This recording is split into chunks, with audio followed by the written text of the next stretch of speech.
Amém. 2 Pedro 3:8 diz: há todavia uma coisa, amados, que não deveis esquecer, que para o Senhor um dia é como 1000 anos, 1000 anos como um dia. Não retarda o Senhor a sua promessa, como alguns a julgam demorada. Pelo contrário, ele é longânimo para convosco, não querendo que nenhum pereça, senão que todos cheguem ao arrependimento. Amém. Podem sentar.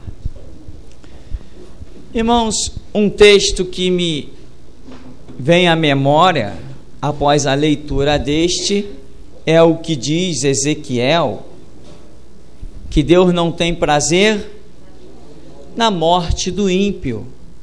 Ora, lendo alguns textos da Bíblia, nós poderíamos ficar confusos, confundidos. Essa biblioteca aqui já deixou muita gente doida, muita gente fanática. Essa biblioteca chamada Bíblia,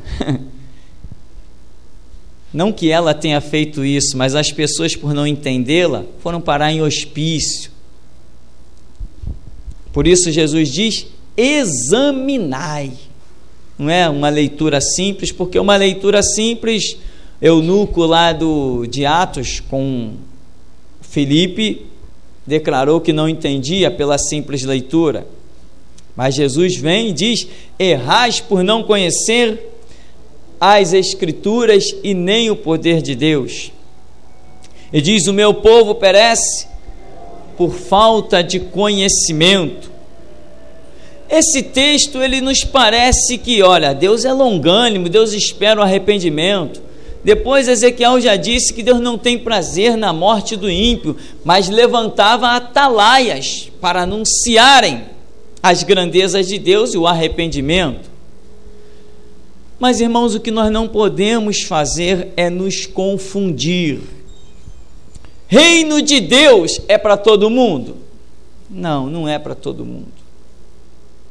Quando nós éramos de igreja tradicional, nós tínhamos aquela visão: puxa, entrei pelas portas da igreja, eu sou salvo, eu estou dentro da igreja. Quantos já tiveram essa visão aqui? Já tiveram, né? E hoje, você tem essa visão ainda? Não. Com a graça e misericórdia do Espírito de Deus, nessa noite, eu creio que o nosso entendimento será uma vez mais impactado. Com a misericórdia e graça dele, porque nós nada temos, nada somos, nada podemos, e ele sabe que isso não flui de lábios enganosos, pois quem pode mentir diante de Deus? Cujos olhos são como chama de fogo, penetra a profundeza de todas as coisas. Há uma passagem bíblica que está lá em Mateus 22, falando da parábola das bodas. E no verso 14 diz que muitos são chamados, mas poucos escolhidos. A parábola é longa, depois você vai examinar, de Mateus 22. E diz que Jesus chamou e tinha uma festa das bodas, e de repente foi achado um homem que não tinha o quê? Vestes nupciais. Jesus vai terminar essa parábola dizendo: muitos são chamados, poucos escolhidos, porque vai ordenar que aquele homem que não tinha vestes nupciais fosse lançado fora, e diz que ali haveria pranto e ranger de dentes. Mas espera aí, o homem estava onde? Nas bodas. Ele estava na festa. Ele estava no meio dos convidados. Porém, Jesus olhou para ele e viu que ele não tinha o quê? Vestes nupciais. O costume hebreu, eu fiquei sabendo isso depois de o Espírito Santo nos ensinar essa questão. Eu fiquei sabendo que o costume hebreu era de que numa festa, aquele que convidava, o anfitrião, ele é quem distribuía as vestes. E nós já aprendemos neste ministério que veste significa o quê? Crescimento espiritual, mudanças de dispensações. Nós aprendemos isso. E aonde que as suas vestes são trocadas? Lá no mundo? Não, lá no mundo você só tem uma veste, veste de morte. As tuas vestes, elas são trocadas dia após dia, onde? Dentro do reino de Deus. Não é assim que acontece? Ele é o anfitrião, Jesus que nos chama, e Ele é quem troca as nossas vestes de tempo em tempo para a obra que Ele tem a realizar. E Jesus chamou, mas um homem não tinha a veste adequada. Ele falou: como você entrou aqui? Ele entrou, sabe como? Num primeiro estágio. Num primeiro estágio. Como a Bíblia diz, muitos são chamados. Esse é o primeiro estágio. Todos são chamados. Deus amou o mundo, mas para que todo aquele que nele crê. Deus chama no coletivo, mas trata no individual. Amém? Salvação é algo difícil de se alcançar. Você concorda comigo? Ela é muito difícil. Jesus olhou, e o que a parábola está demonstrando? Que aquele homem não teve crescimento espiritual e foi rejeitado. Ele foi reprovado, porque a parábola é intitulada Parábola das Bodas. Não é um tempo qualquer. A dispensação das bodas do Cordeiro, nós já vimos que em Mateus 25, a igreja terá que estar transbordante da palavra e transbordante do Espírito Santo. Então a parábola nos reporta uma dispensação específica, que se a pessoa não tiver com as suas vestes de crescimento espiritual realmente límpidas e cristalinas, ela será lançada fora. É o arrebatamento da igreja, tipificado naquela parábola das bodas do Cordeiro também. Então, diz que haverá pranto e ranger de dente. Por quê? Porque a pessoa já estava no meio. Ela já estava no meio. Ela já estava com seu espírito voltado para a festa, para as coisas que iam ser servidas. Ela já estava como que se deleitando, a mente dela já estava totalmente voltada para aquilo que era servido, para aquelas coisas gloriosas. De repente vem uma ordem: não, esse aí não está de acordo, lança ele fora. Eu diria que Jesus pegou aquele homem de dentro da igreja e o lançou fora. Amém? Por quê? Porque uma coisa é estar na igreja e outra coisa é estar no reino de Deus. Amém? Voltando ainda, em Mateus capítulo 13, a outra parábola que Jesus conta, tem pessoas que não levam, por falta de conhecimento, não levam a sério as parábolas. Acham que Jesus era apenas um contador de história. Mateus 13, 47 diz assim: o reino dos céus é ainda semelhante a uma rede que, lançada ao mar, recolhe peixes de toda espécie. E quando já está cheia, os pescadores arrastam-na para a praia e, assentados, escolhem os bons para o cesto e os ruins deitam fora. Assim será na consumação do século. Sairão os anjos e separarão os maus dentre os justos e os lançarão na fornalha acesa. Ali haverá choro e ranger de dentes. O reino dos céus é semelhante a uma rede. O que significa rede? A palavra. Lançada ao mar. O que significa o mar? Multidões, mundo. Recolhe peixes de toda espécie. O que são os peixes de todas as espécies? Pessoas de todas as nações, povos, tribos, línguas e nações. E quando está cheia, os pescadores arrastam-na para a praia e, assentados, escolhem os bons e separam os ruins. Essa parábola é semelhante à anterior das bodas. O homem não estava já lá dentro. A parábola aqui não está dizendo rede, que significa a palavra. Não, também os peixes ruins não foram alcançados pela mesma rede, pela mesma palavra. Poderiam se achar já, fui pescado, estou numa boa, estou no reino, estou na palavra, estou guardado, estou legal. Não, de repente houve uma separação. Muita gente não tem levado o reino de Deus a sério. Muita gente, não se assuste, nem fique chateado com isso. Isso apenas significa, se você se enquadrar nessa palavra que eu vou mencionar, significa que você precisa tomar uma atitude. Só isso. Muita gente, depois de 5 anos de igreja, ainda tem medo da palavra Satanás. Está precisando de crescimento espiritual, está precisando de veste nupcial, está precisando ser enquadrado na rede e ser visto ainda como peixe bom. Muita gente não está nem aí para as nações que clamam. O seu emprego está sendo mais importante que uma alma. Você aceitaria perder o seu emprego para ganhar uma alma? A Escritura diz que uma alma vale mais que o mundo todo, que tirar com o seu emprego. O que é isso? Concepções interiores que precisam ser mudadas para que verdadeiramente Deus olhe lá do céu e diga: aquele ali é meu, ninguém toca nele.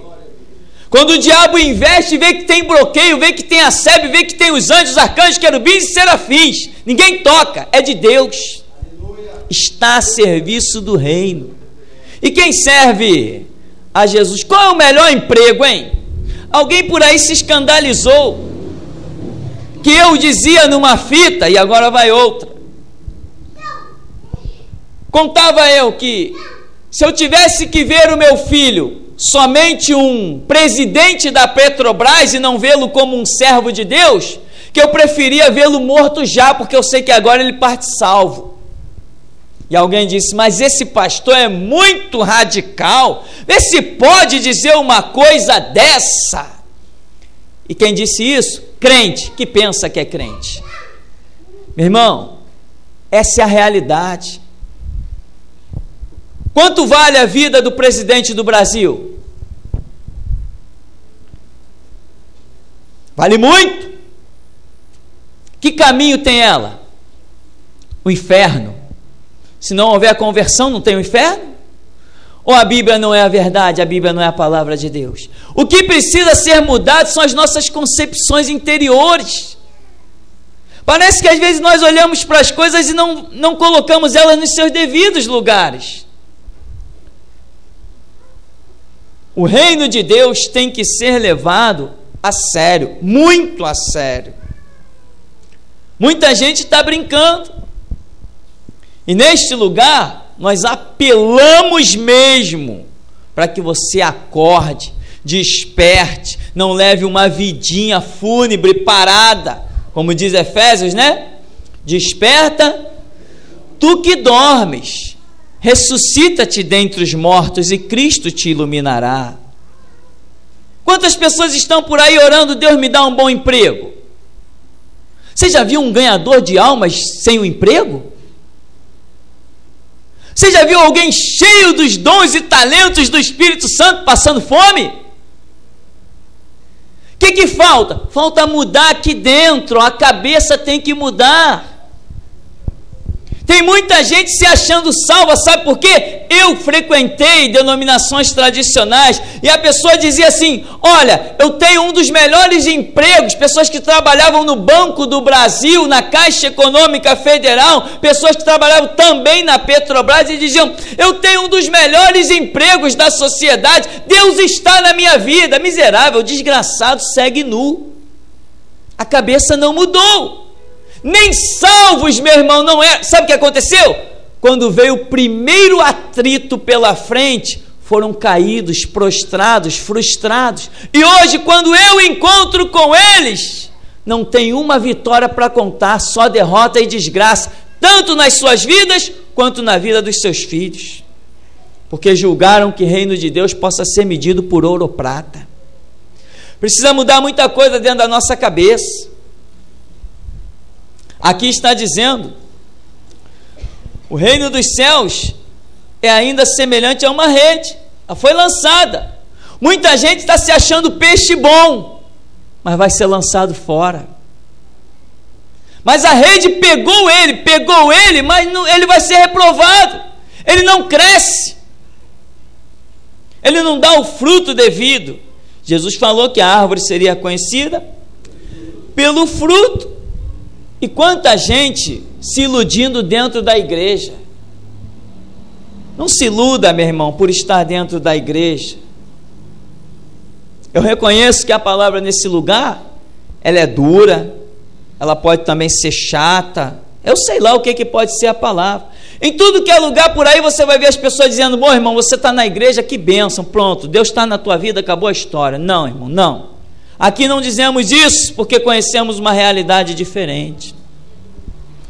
Aqui o que dizemos é: você está na igreja, você tem a chance de alcançar o reino de Deus. É a chance. Não alcançou ainda. A Bíblia diz que a igreja está atravessando um deserto. Quem está no deserto está sendo provado. Amém? Você é salvo? É salvo hoje confessando Cristo. Amanhã é outro dia. Nega ele amanhã para você ver. A Bíblia diz ser fiel até a morte. Isso é ininterruptamente. No momento que você nega, você deixa de ser um salvo. Precisa se arrepender e voltar ao primeiro amor.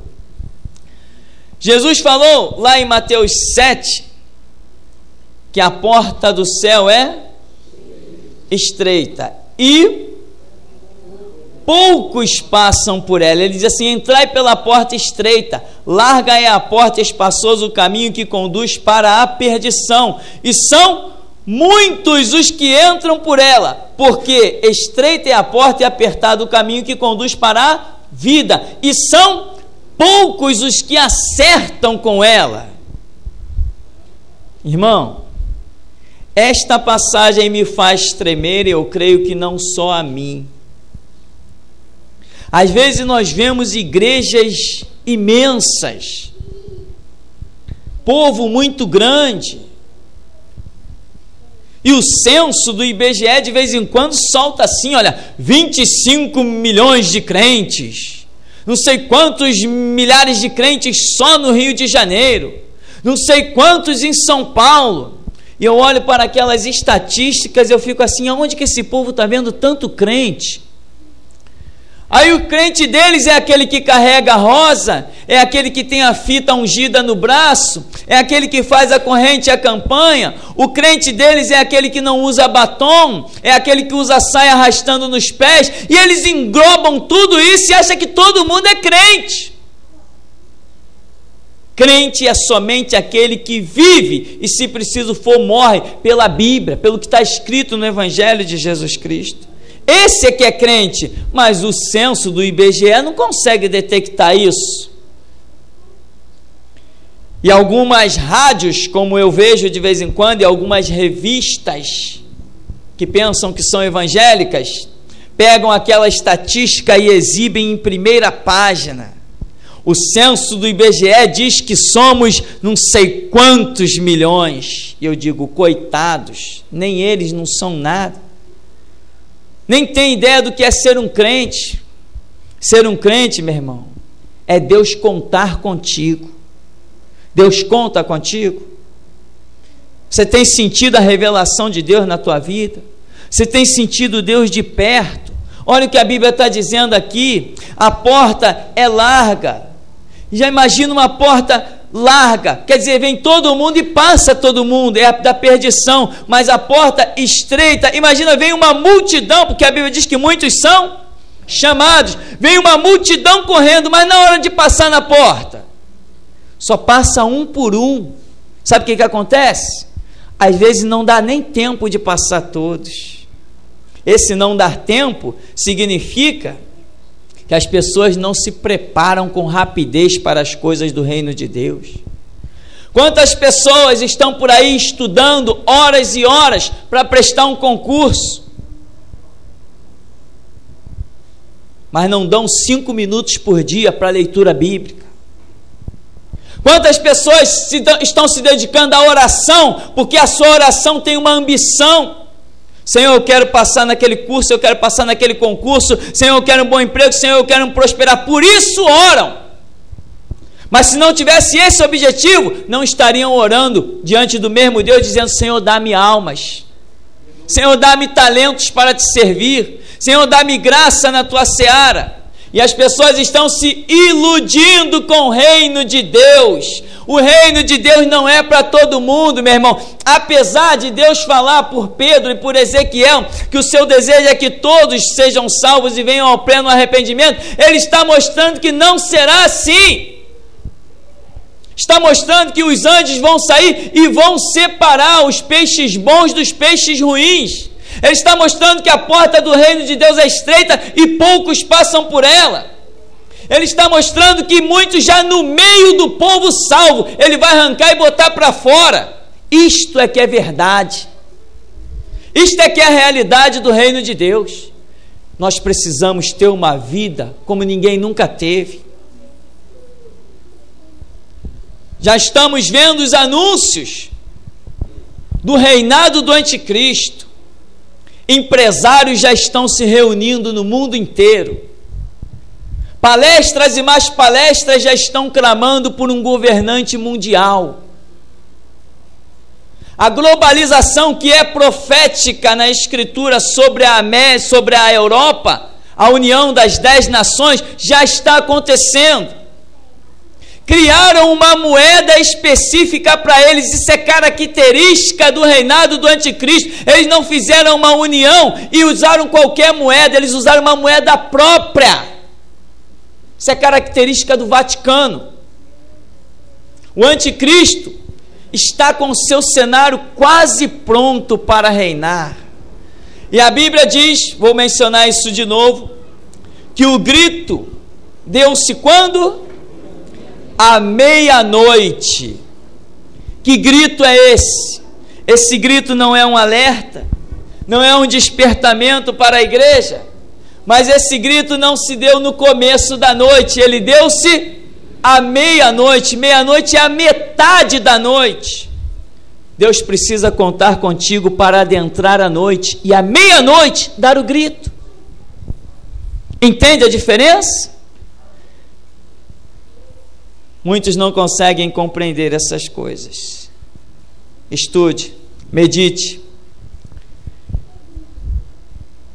Quando a Escritura fala que nós devemos orar, Jeremias 33, 3, clama a mim e responder-te-ei, anunciar-te-ei coisas grandes e firmes que tu ainda não sabes. Quantos têm levado isto a sério? Ah, mas Jesus disse: eu vim para que tenham vida e vida em abundância. E eu sempre pergunto: você conhece um crente derrotado? Você conhece um crente fracassado? Você conhece um crente desesperançado? Você conhece um crente desviado? Mas um dia ele esteve lá dentro da igreja, juntinho muitas vezes conosco. Ele esteve lá caminhando lado a lado. E o que o fez ser abatido? O que o fez se desviar? O que o fez ser um fracassado? Por quê? Porque ele era mais feio e você mais bonito que ele? Não. Por quê? Porque as lutas estão aí, meu irmão. E o reino de Deus não é para qualquer um. As pessoas estão se iludindo. Tem um episódio que Jesus fala assim. Os discípulos questionam Jesus e dizem assim: mestre, por que lhes fala por parábolas? Aí Jesus diz assim: porque a vós é dado conhecer os mistérios do reino, mas a eles não. Ora, Jesus não queria que as pessoas compreendessem o que ele falava? A diferença, meu irmão, é que a revelação do reino de Deus é para aqueles que fazem parte do reino de Deus. Depois Jesus vai dizer assim: esse povo me honra com os lábios, mas o seu coração está longe de mim. O seu coração está longe ou perto de Jesus? Ah, pastor, já estou na igreja. E daí? E daí, estou na igreja? Seu coração está longe ou perto de Jesus?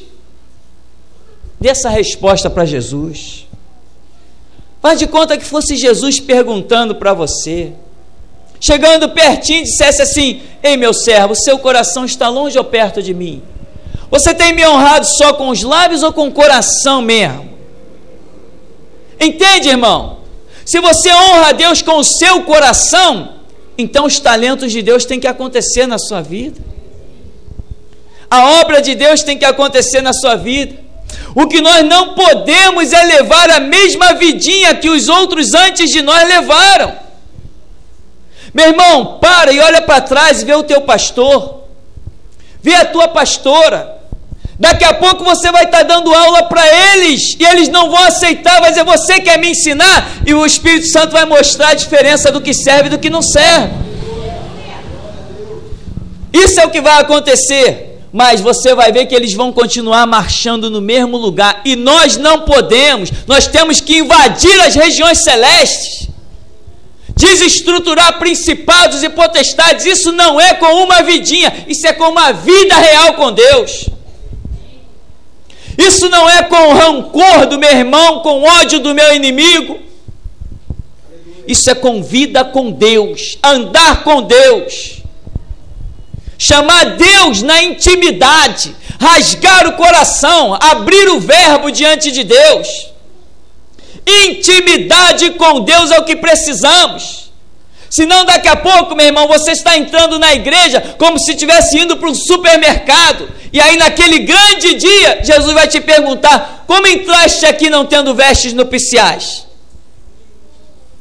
Quando ele puxar a rede, você vier todo feliz dentro da rede, ele vai dizer: você, peixinho, não presta, mas eu fui pego pela rede.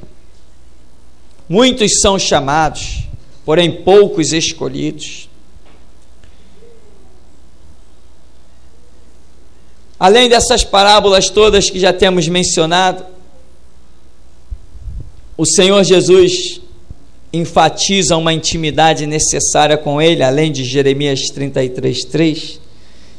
Ele diz em Mateus 6:6: tu, quando orares, entra no teu quarto, fecha a tua porta e fala com teu pai.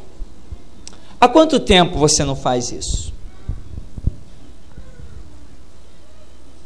O que eu não quero, irmão, é que você se iluda. Tem muito crente iludido. E sabe o que acontece? Deixa eu dizer uma coisa para você, experiências que eu tive. Muitos crentes dirigindo coral à frente da igreja, pregando, até pastores também, presidentes de mocidade, muitos que eu conheci assim, estavam de pé e muito bonitinho, estava a joia, e todo mundo os achavam os mais abençoados de todos os tempos, os mais edificados, bom emprego, falando de experiências, coisas que vivi e vi. E as pessoas olhando os tinham como espelho. Sabe até a hora que eles serviram como espelho? Até a hora que o diabo se levantou contra eles. Não é tempo, irmão, de se iludir com nada. É tempo de ter vida real. É tempo de fazer diferença na terra. Eu conheci alguns crentes de 30 e 40 anos de igreja, que quando o assunto era encarar o diabo, podia chamar qualquer um, menos eles. Muitas pessoas nos vieram procurar de outras igrejas, porque nas suas igrejas não tinha ninguém com coragem para expulsar um demônio que estava numa determinada casa. Eu conheci um jovem que estava à frente de uma igreja como pastor, e ele foi numa casa expulsar um demônio, porque ele achava que o título de pastor dele seria o bastante. E ele foi lá e ele disse assim: demônio, sai! O demônio saiu da mulher e ele voltou para casa feliz da vida. Ele voltou se achando o maior crente de todos os tempos. E à noite, à madrugada, quando ele está dormindo, o mesmo demônio que ele tinha expulsado subiu em cima da cama dele e o bateu. e ele tentava alcançar a esposa e não conseguia, que o demônio dominou ele, tapou a boca dele e o bateu, agrediu fisicamente. Mas ele tinha um título de pastor. Só que título de pastor não dá direito a ninguém entrar pela porta estreita. Quem tem vida com Deus entra. É isso que nós queremos te chamar nesta noite, a uma vida com Deus. Conheci esse pastor, só para fechar um parêntese, esse pastor hoje é desviado, se meteu lá na maconha, na cocaína. Sabe por quê que as pessoas se desviam assim? Ficam decepcionadas, elas não entendem que estavam levando uma vidinha que não lhes permitia passar na porta estreita. Aí foi, eu sou o pastor da igreja, cadê o demônio? Sai demônio, o demônio saiu, ele acha que ele é o tal. Aí fica decepcionado, frustrado, quando vê a realidade. Cadê o meu Deus? E Deus está dizendo, cadê o meu servo?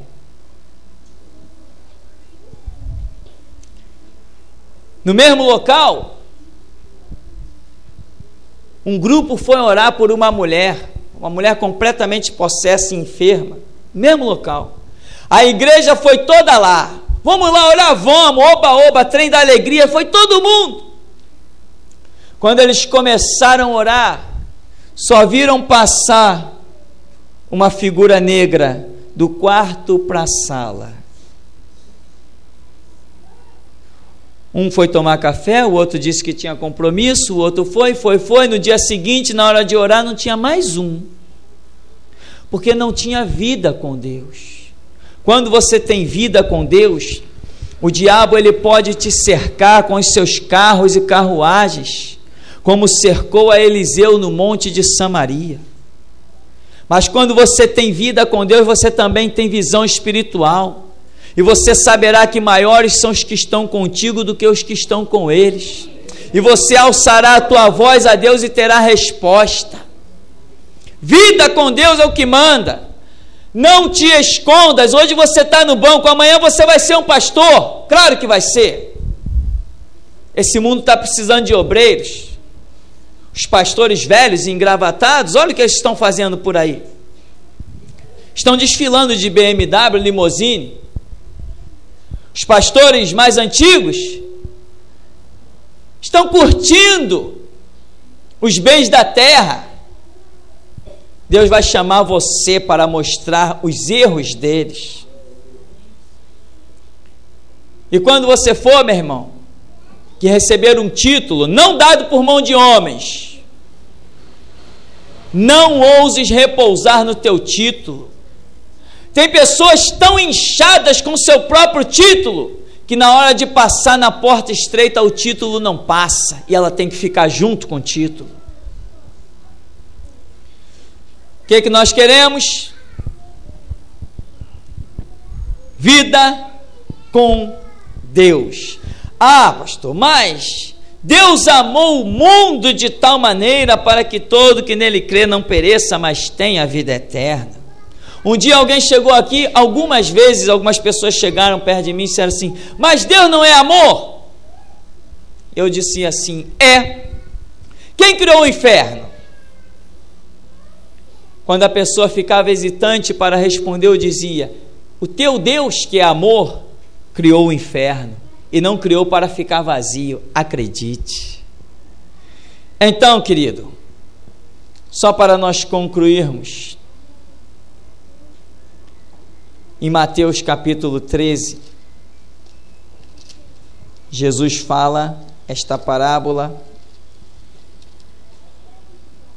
o reino dos céus é ainda semelhante a uma rede que, lançada ao mar, recolhe peixes de toda espécie, e quando já está cheia, os pescadores arrastam-na para a praia. Assentados, escolhem os bons para os cestos e os ruins deitam fora. Assim será na consumação dos séculos. Então, os pescadores assentados. O que dá a ideia desse termo? Com calma, sem pressa, com tranquilidade, não estão fazendo um trabalho em pé na pressa. Os pescadores, Jesus enfatiza, ele traz a palavra assentados. Por quê? Não vai deixar passar nada, vai olhar com calma. Deixa eu olhar direitinho esse peixe aqui, deixa eu olhar na frente, olhar na esquerda, olhar na direita, esse aqui joga no cesto, e esse aqui deixa eu... não, esse aqui tem um detalhezinho aqui, não serve. Sabe como Deus te olha?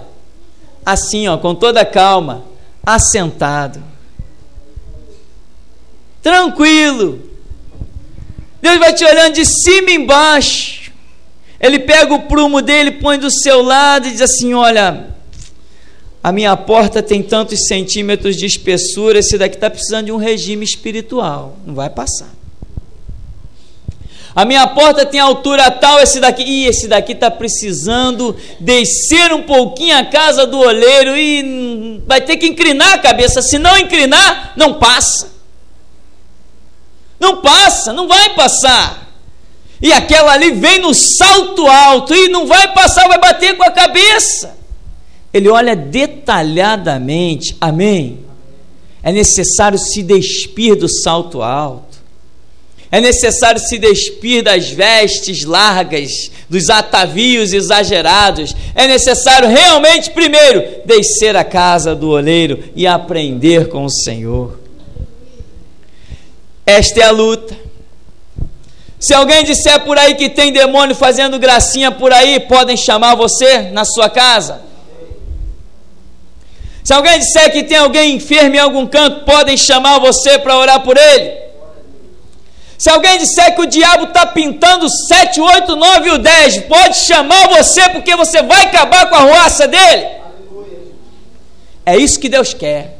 Mas isso é com vida com Deus. Os que passam na porta, os que estão aptos para o reino de Deus, são os peixes bons, são os que passam na porta, são os que realmente, como diz a parábola, estão com as vestes nupciais. São com esses que Deus vai contar. Agora, a nossa batalha ela ainda não terminou. Se hoje você está aprovado, louvado e engrandecido seja o nome do Senhor, mas acredite numa coisa: amanhã é um novo dia. Você tem que estar preparado para o amanhã. Amém. O Senhor nos abençoe em nome de Jesus.